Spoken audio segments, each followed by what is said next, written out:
voyez ma magnifique tête. De ce côté-là ça va, de ce côté-là ma peau est un petit peu plus ravagée. Pas vraiment des boutons, c'est plus des cicatrices, mais... Donc, la chose dont je voulais vous parler aujourd'hui, c'est de la dépendance affective. Encore? Yes, because she's back. Bitches. En réalité, j'ai jamais parti. Vu que j'étais célibataire, bah, je la ressentais pas. Plutôt logique, on va dire. Bon, vous le savez sans doute pas. Première chose, j'ai nettoyé mon visage et j'ai mis de l'huile de coco. C'est ce que je fais tous les jours, le matin et le soir. En fait, je mets plus de crème. Bref, en tout cas, c'est bénéfique pour ma peau et ça m'aide un peu à cicatriser les petits boutons. Voilà. Donc, pourquoi je veux vous reparler de ça aujourd'hui? Because, comme je vous disais, c'est toujours là. C'est pas un truc en un claquement de doigts, c'est bon, j'étais dépendante affective et je le suis plus. You. Non, c'est pas comme ça. C'est un travail sur soi. Faut réussir à guérir ces blessures qui sont à l'origine de cette dépendance pour un jour espérer qu'elle ne soit plus là du tout. Est-ce qu'un alcoolique peut un jour dire oh je maîtrise l'alcool, il est obligé de rester sobre toute sa vie? Oula, c'est un autre débat. On va pas se lancer là-dedans aujourd'hui. En revanche, ce dans quoi on va se lancer, la dépendance affective. La dernière fois qu'on en a parlé, je sortais d'une relation de 2 ans, very complicated, qui m'a fait beaucoup de mal. La dernière fois qu'on en a parlé, je crois même que j'étais genre vénère. J'étais là en mode faut delete tout le monde, faut mettre tout le monde au trash, bref à la poubelle quoi. Enfin quoi que non, j'ai pas été méchante dans mes propos, mais j'étais un peu virulente, mais c'est parce que j'étais tellement en mode déterminée, genre c'est la bonne chose à faire. En fait c'était plus pour me donner du courage finalement. Donc j'étais pleine de courage, pleine de détermination et de volonté à ce moment-là. Et ça m'a vraiment mis sur une pente où genre je me suis dit ok, faut me prendre en main, faut prendre la responsabilité des choses qui m'arrivent dans la vie, des situations dans lesquelles je me suis mise toute seule parce que personne m'a mis un couteau sous la gorge pour être amie, pour être amoureuse, hein, qu'on se le dise. C'est une bébé crème que je mets mais elle est un peu trop foncée parce que c'est ce que je mettais, enfin, c'est ce que j'avais pris pour la Martinique et du coup c'est une teinte médium mais c'est un peu foncé, donc ce que je fais c'est que je vais venir atténuer tout ça avec mon fond de teint. Bref, faut savoir que je vous ai pas menti, mais quand j'ai dit oui il faut bloquer de toutes parts, de machin, bah je l'ai fait qu'à moitié. Et la vérité c'est qu'il était donc mon ex de l'époque, il était revenu et je l'avais laissé revenir en mode ok on va faire l'ultime test, on va le pousser à bout et si il ne réussit pas ses épreuves, c'est poubelle. Et c'est exactement ce qui s'est passé. Alors franchement j'étais comme ça. Parce que je suis pas en train de faire une grosse boulette. J'ai laissé revenir et en fait ça m'a fait comme une révélation. Il est arrivé, je l'ai vu au loin, je me suis dit je ne ressens plus rien pour lui. Finalement j'ai bien fait dans le sens où ça m'a permis de me rendre compte que bah non, en fait c'est complètement mort. Mais disons que c'était pas forcément utile dans le sens où on devrait pas avoir besoin d'aller aussi loin dans la souffrance, d'aller aussi loin dans la rupture pour enfin comprendre que c'est pas bon et que c'est terminé. Personnellement en tant que dépendante affective, c'est souvent, c'est la partie la plus dure, hein, la rupture. En même temps, ça c'est pour tout le monde. Arriver à accepter le fait que ce soit terminé. J'ai l'impression qu'on est comme des drogués en manque, mais c'est exactement ça en même temps. Il y a quelques jours, ça m'a quand même sauté au visage. Finesse, mais c'est pas pour rien qu'on appelle ça de la dépendance. C'est vraiment comme de la drogue. Si vous n'avez jamais pris de drogue, évidemment, et je vous conseille pas de le faire, vous verrez peut-être pas la similitude par rapport à ça, mais c'est exactement la même chose. Enfin, je veux dire, on n'appelle pas ça dépendance pour rien. Si tu sais que c'est pas bon pour toi, mais tu en veux quand même. Genre, on est dans une espèce de... on est perdu. On n'arrive plus à se faire confiance à nous-mêmes parce que c'est la guerre tout simplement entre notre cœur et notre cerveau, entre la raison et ce que l'on ressent. Et sauf que ce que l'on ressent, c'est trompeur. Sauf que quand on est romantique et qu'on croit à l'amour, tout ça, on a envie de se dire que ça, c'est pas tout le temps le cas, que ça, c'est pas tout le temps que les autres disent ou ce qu'on croit être. On n'arrive plus à penser, on n'arrive plus à être sûr de rien et du coup, on fait de la merde. J'ai discuté avec une copine aussi qui a des problèmes de dépendance affective et qui me disait qu'elle comprenait tout à fait le fait que quand c'est terminé, tu sais que c'est terminé. Au fond, toi, tu le sais. Genre, si tu te retrouves dans cette situation, faut pas croire que c'est dans les films. Mais non, c'était juste une mauvaise étape. Et on va se remettre ensemble. Et d'un seul coup, toute notre vie va changer. Et ça sera trop bien. Et on va vivre un rêve éveillé. Trop rose.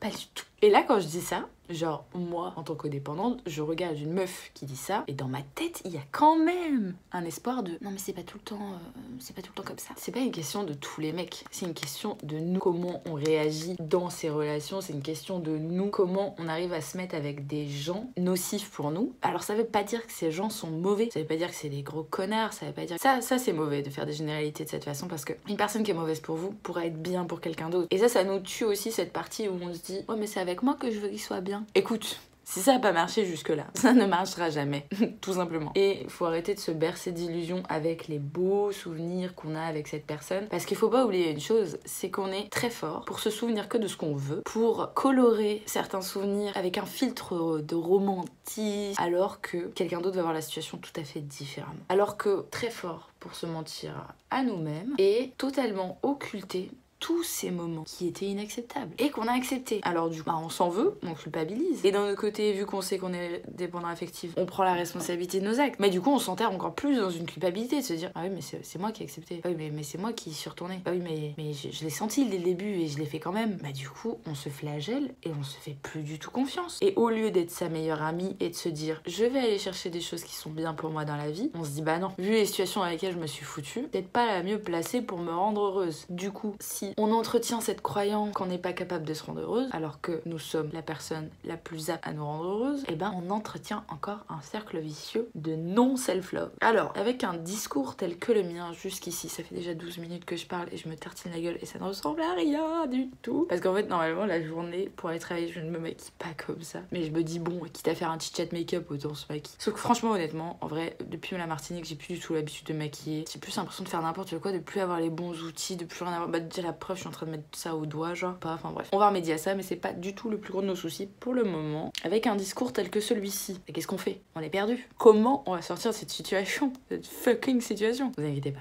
D'autres l'ont fait avant nous. On va y arriver aussi, il y a pas de raison. C'est juste qu'il faut avoir ce déclic. Il faut comprendre aussi. Comprendre qu'on est dépendant affectif, c'est la première étape. C'est déjà bien. Si tu constates le problème, tu vas déjà pouvoir commencer à chercher à le résoudre. Si tu vis dans le déni, non, pas du tout. Et bah ça va mettre un petit peu plus longtemps quoi.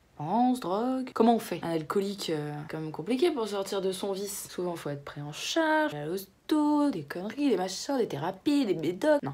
On est capable de le faire sans tout ça. Après, je dis pas qu'une thérapie est une mauvaise idée, au contraire, ça peut peut-être vous aider. Et sachant, comme je l'ai déjà dit dans plusieurs vidéos, un thérapeute, c'est pas parce qu'il y en a un avec qui ça s'est mal passé que tous les thérapeutes sont les mêmes. Pas du tout. Comme son gynéco, faut trouver le bon. Comme son mec d'ailleurs, ou sa meuf, ou n'importe quelle orientation qu'elle a. Sauf les trucs illégaux, évidemment. Ensuite, je vous avoue que je me suis dit qu'il ferait peut-être pas mieux d'inventer une sorte de désintox pour les dépendants affectifs. Comme ça, dès que nos amis ou notre famille, ou sinon on le voit, normalement on arrivera à sortir de cette situation nous-mêmes. Et encore c'est pas dit, parce que moi j'ai vu et puis je suis restée quand même. Histoire que les gens qui tiennent à nous, quand ils nous voient dans cette situation, ils puissent nous envoyer... Vous imaginez si vraiment ça existait ça? Je pense que ta relation, ça craint les boulins, alors tu vas aller passer un mois là-bas, puis tu m'en diras des nouvelles. Ça serait pas du tout accepté par la société. Surtout dans notre pays des droits de l'homme et du citoyen. Donc comment on fait? Bah déjà je pense que c'est important, parce que si on est dépendant affectif, c'est qu'on a manqué d'amour. Et du coup, on va chercher constamment à avoir celui d'autrui pour combler un manque qu'il y a en nous. Il y en a même qui parlent de trou noir. C'est dire, trou noir c'est quand même l'infini, quoi, je veux dire, c'est pas rassurant. C'est donc déjà qu'on a un manque qu'on essaie de combler. On apprend tout de suite que ce manque, nous seuls sommes capables de le combler. Mais on en doute quand on nous le dit, parce qu'on se dit, bah si j'étais la seule à pouvoir le combler, pourquoi j'ai pas fait plus tôt, tiens? Bah parce que tu savais pas. Ok, mais maintenant je le sais. Oui, mais on t'a pas appris comment. Ah, c'est pas faux. Bah du coup, je me renseigne sur le self-love, développement personnel, etc. Mais tant que ça prend du temps, puis bah moi entre-temps, j'adore l'amour, j'adore tomber amoureuse, donc autant te dire qu'entre-temps, je tombe dans des autres relations qui font que je patine un peu, que je mouline un petit peu. Oui, c'est sûr. Après, ton chemin, tu le fais à ton rythme. Et on a tous des rythmes différents. Mais on va quand même essayer de gagner du temps, ok? Parce que bon, la vie est courte et puis bah plus tôt on sera heureuse et mieux c'est quand même, non? Non.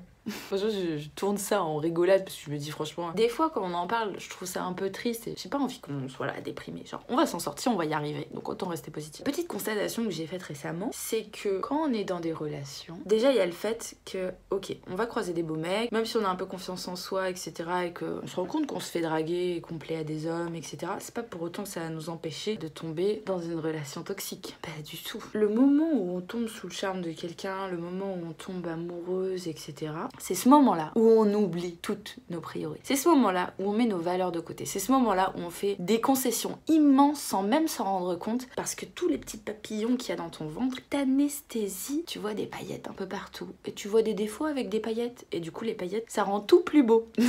Donc on fait l'impasse. Et c'est là qu'est le piège. Je pense que c'est important de se rappeler quel est notre désir par rapport à une relation de couple. Alors là, vous allez me dire, oui mais c'est toujours plus facile de faire la liste quand on est célibataire que quand on est en couple, parce que quand on est en couple, on arrondit justement les bords parce qu'on est amoureux. C'est vrai. Je me suis rendu compte de ça. J'étais sur Instagram, chose que je ne faisais pas trop avant parce que j'étais persuadée qu'Instagram était vraiment nocif. Genre, des fois, il faut que j'écoute mes propres conseils et en effet, on peut choisir ce qu'on voit. Il y a des choses cool aussi. Je vois un couple goal. Si vous savez pas ce que c'est un couple goal, mais je pense pas que je vais vous apprendre. Genre le couple rêvé, genre le couple parfait, le but à atteindre. Franchement, me jugez pas sur ma façon de me maquiller parce que je suis pas une youtubeuse beauté, d'accord? Je vois ce couple goal là, je vous mettrai le nom de leur Insta qui est juste là. Et je vois qu'ils voyagent, qu'ils sont complices, qu'ils rigolent, qu'ils s'amusent comme des enfants et qu'en même temps ça se voit qu'ils sont fort amoureux, qu'ils font plein de choses cool et tout. Quand je vois leur amour, bah déjà je suis là en mode so cute. Tout, je me dis mais c'est ça que je veux. Bah ouais, attends, ça a l'air sympa. Et je réfléchis encore et je me dis mais c'est pas ça que j'avais. Bah non. Bah bon, du coup pourquoi à quel moment j'ai trouvé ça judicieux d'aller dans une direction opposée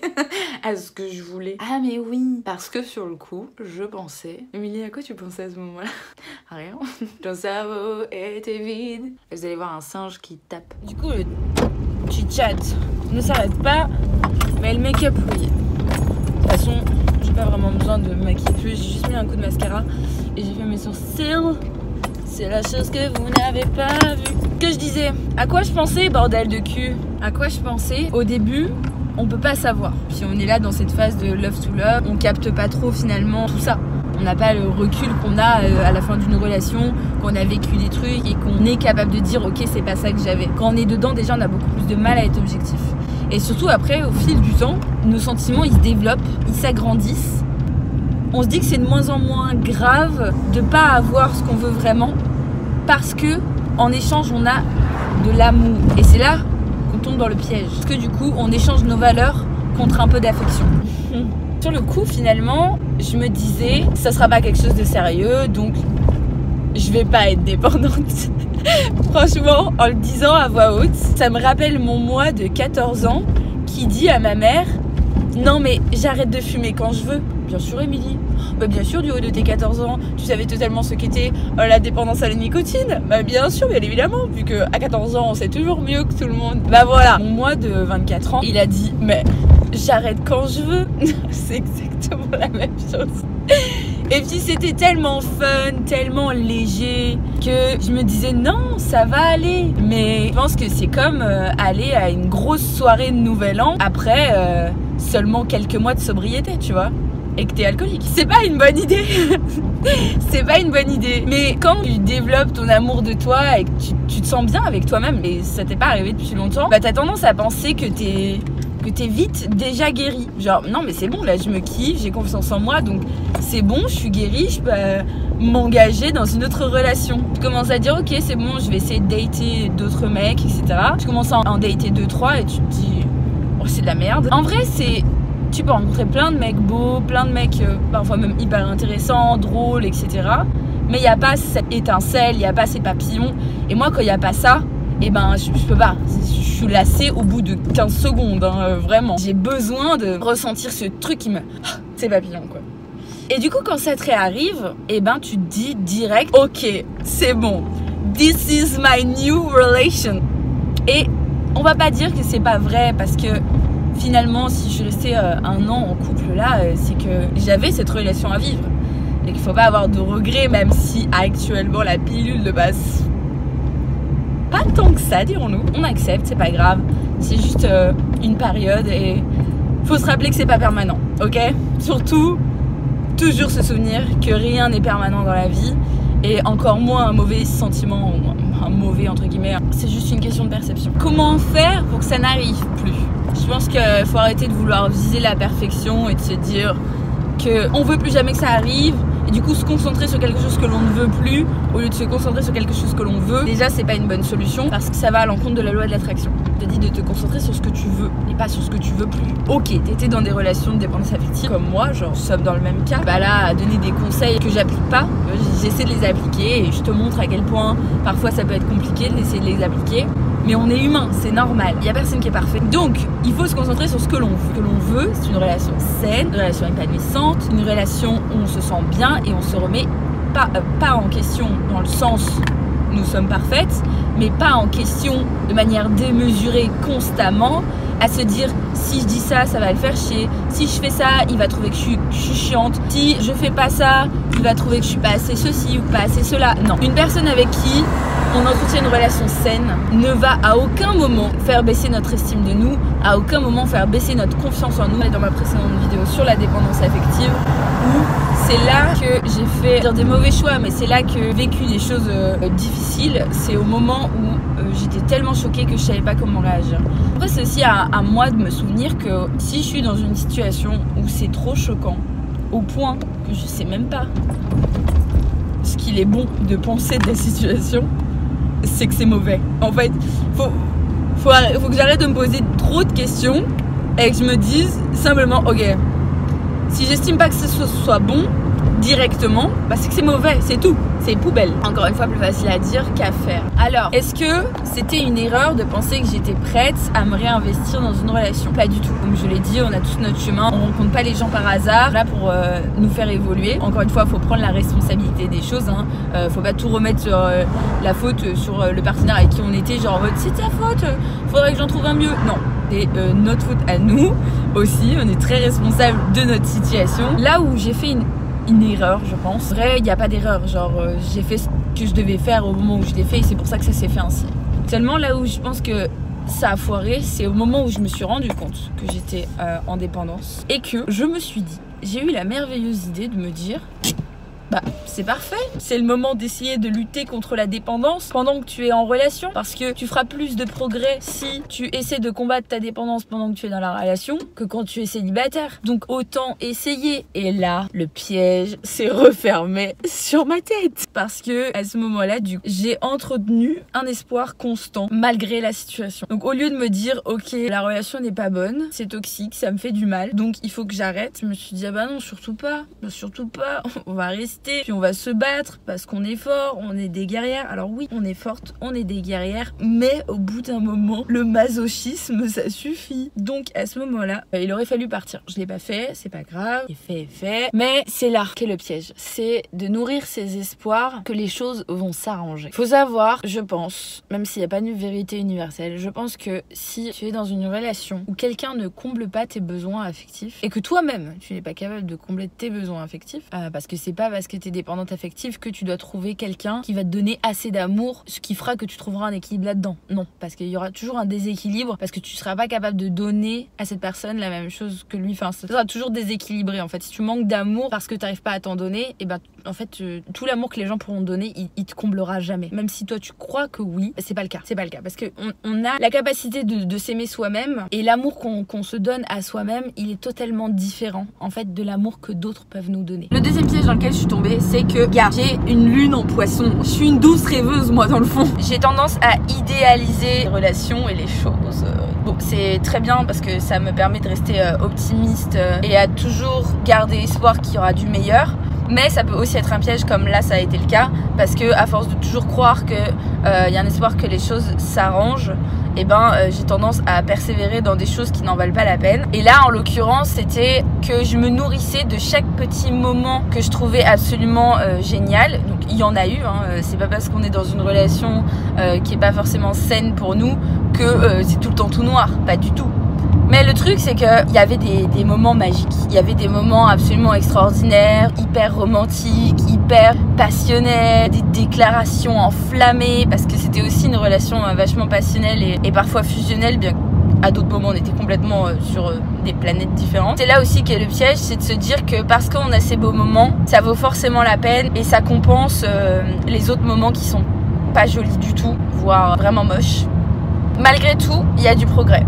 Il y a du progrès dans le sens où j'ai senti dès le début, alors là ça peut paraître un peu paradoxal, mais j'ai senti dès le début qu'il y avait des choses qui n'iraient pas. J'ai quand même voulu insister au début parce que je me suis dit oh de toute façon ça va pas durer. Finalement je suis tombée amoureuse. Malgré tout, comme je le dis, il y a du progrès parce que faut savoir que j'ai rompu à plusieurs reprises dans cette relation, chose que je n'aurais jamais eu le courage de faire avant. Et là j'ai réussi à le faire. Donc pour ça déjà je suis fière de moi d'avoir réussi à rompre, même si j'y suis retournée après parce que gars c'était hyper dur mais bon on progresse quand même. Et aussi cette fois-ci j'étais consciente en fait que j'étais dans de la dépendance affective, alors qu'avant dans mon ancienne relation j'ai mis énormément de temps avant de m'en rendre compte. Donc malgré tout il y a du progrès, je vais me focaliser là-dessus parce que je me dis que même si dans cette relation j'ai encore eu de la dépendance affective, et ben c'est pas grave, je sais que comment dire, c'est mieux et que je progresse malgré tout. Donc genre j'en garde du positif et c'est ça aussi qu'il faut se dire. En gros ça a été voilà, une étape de plus où j'ai grandi, je me suis améliorée et j'avance vers du mieux et c'est tout ce qui compte finalement. Et là en vous disant ça, je me rappelle de ma vidéo dernier déménagement, dans laquelle au début je vous avoue que je tombais amoureuse et que je me dis j'espère juste que lui ce sera pas une épreuve. MDR. On est là-dedans quand même hein. Mais bon après malgré tout ça j'ai quand même appris plein de choses formidables. Ça m'a quand même apporté énormément sur le plan humain, ne serait-ce que le fait déjà de me sentir beaucoup plus forte qu'avant et beaucoup plus capable, parce qu'en fait il y a des moments ça a tellement rabaissé mon estime de moi que le retour de bâton il a été encore plus fort. Ça a été encore plus fort de me dire mais si en fait je suis capable, mais si j'en vaux la peine, je le mérite. Du coup ça ancre davantage cette croyance bénéfique en moi. Donc rien que pour ça déjà je peux juste être reconnaissante d'avoir vécu cette relation, et pour plein d'autres choses aussi bien sûr. Il y a eu du positif et c'est ça qu'il faut garder en tête, qu'on avance chacun à notre rythme et que le principal c'est d'avancer. Bon, et du coup quelle est la conclusion de cette vidéo finalement, parce que j'avais pas du tout prévu de la tourner, elle était pas du tout dans ma liste, mais j'avais besoin de vous parler de ça. Et en fait c'est simplement la suite logique. Savoir que cette histoire elle est censée être terminée depuis 3 mois maintenant, voire même plus. Et je vous parle pas de ça aujourd'hui parce que je suis guérie et parce que c'est bon, j'ai oublié, la rupture est passée, pas du tout. La rupture a commencé, on va dire il y a déjà très longtemps, mais on va dire vraiment début décembre. Et pourtant la rupture elle a pas juste été début décembre et puis voilà depuis je suis en guérison. Non, pas du tout. Parce qu'il faut savoir que la rupture en fait elle a duré 3 mois. Elle dure encore. Là pour moi c'est vraiment terminé et c'est je pense pour ça que j'ai besoin d'en parler finalement. Mais c'était une rupture très longue, très difficile. Toutefois moins longue que la précédente, parce que heureusement on apprend de ses erreurs, heureusement on essaie de mettre les choses en place qui nous font du bien au bon moment. Malgré tout, faut rester tolérant avec soi, parce qu'on n'a pas non plus 36 000 occasions de mettre en pratique ce qu'on a appris, étant donné qu'on peut le mettre en pratique que quand on est en relation. Sauf que moi je vais pas avoir 50 000 relations juste pour m'exercer évidemment. Déjà ça c'est le point positif. Ensuite, autre chose de positif aussi, bon là vous me voyez bien sourire etc. Ça a été horrible comme rupture honnêtement. J'ai souffert le martyre, qu'on se le dise. J'ai souffert le martyre, mais surtout j'ai souffert le martyre parce que je voulais pas accepter la situation. Et en fait c'est à chaque fois que je reparlais, j'envoyais un message, je répondais, nanani nanana, sur le coup ça m'apaisait un petit peu, comme un verre d'alcool pour un alcoolique, ou comme je sais pas quelle drogue pour un drogué. Sauf que derrière le retour de bâton, la descente de cette drogue, je vous explique même pas, la dep very deep. Voilà, je savais que le meilleur moyen c'était de bloquer et d'arrêter. J'ai repoussé, j'ai essayé de nourrir des espoirs, de les conserver etc. Et puis à un moment donné je me suis rendue à l'évidence. Alors certes ça a duré un peu longtemps, mais comme je vous l'ai dit ça a duré toujours moins longtemps que la relation précédente. Je pense que je progresse, et je pense que, et c'est le message aussi que je veux faire passer avec cette vidéo, c'est que la dépendance affective ça ne s'efface pas du jour au lendemain. En revanche on peut faire des progrès, et je pense que maintenant faut surtout que je me focalise sur les solutions que je connais, et que en fait il est simplement temps de mettre en place. Désormais je sais que c'est pas parce que je me reconcentre sur moi-même et que je cultive le self-love, la confiance en soi, la self-esteem, que forcément je peux me remettre tout de suite dans une relation. Non, je pense que faut vraiment que j'aille plus en profondeur dans le travail de guérison de cette blessure, et là seulement je pourrais me dire ok, je suis apte à rentrer en relation. Parce que finalement rentrer en relation juste pour avoir un petit peu d'affection, pour les dégâts que ça peut faire après, en fait ça n'en vaut juste pas la peine. Donc j'ai pas envie de perdre du temps dans ma vie. Ok, j'ai 25 ans, j'ai envie d'accéder le plus vite possible à ce qui est le mieux pour moi, et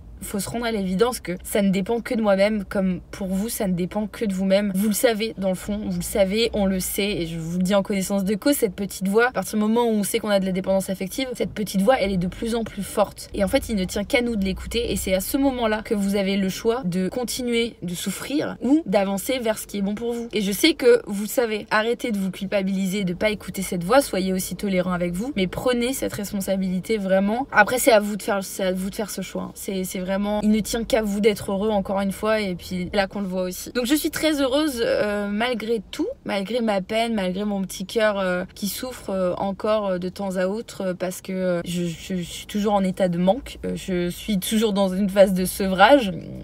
Et c'est pour ça que j'ai bloqué de toutes parts, parce que je veux pas flancher. Donc faut être fort psychologiquement, mais je vous assure qu'on en a tous les capacités. Faut arrêter de croire qu'il y a des gens plus forts ou moins forts que nous. Non, on en est tous capables, c'est juste un choix à faire. Je me retrouve, je me sens libre à nouveau et indépendante. Alors ça, faut savoir que c'était quelque chose qui même est conscient, hein, que cette rupture m'apporterait. Même si à certains moments c'est dur, et faut savoir que rien n'est permanent, comme je le disais tout à l'heure, que les états de déprime ou de tristesse ou de mal ne sont que passagers, tout à fait possible de passer outre et d'avancer, et qu'il y a toujours du bon à retrouver dans cette liberté nouvellement acquise. Maintenant, ce qui est cool, c'est que j'ai tout mon temps, vraiment tout mon temps pour m'occuper de moi, pour me concentrer sur ce que je veux, et qu'est-ce qui est important, et sur le fait de réaliser mes rêves.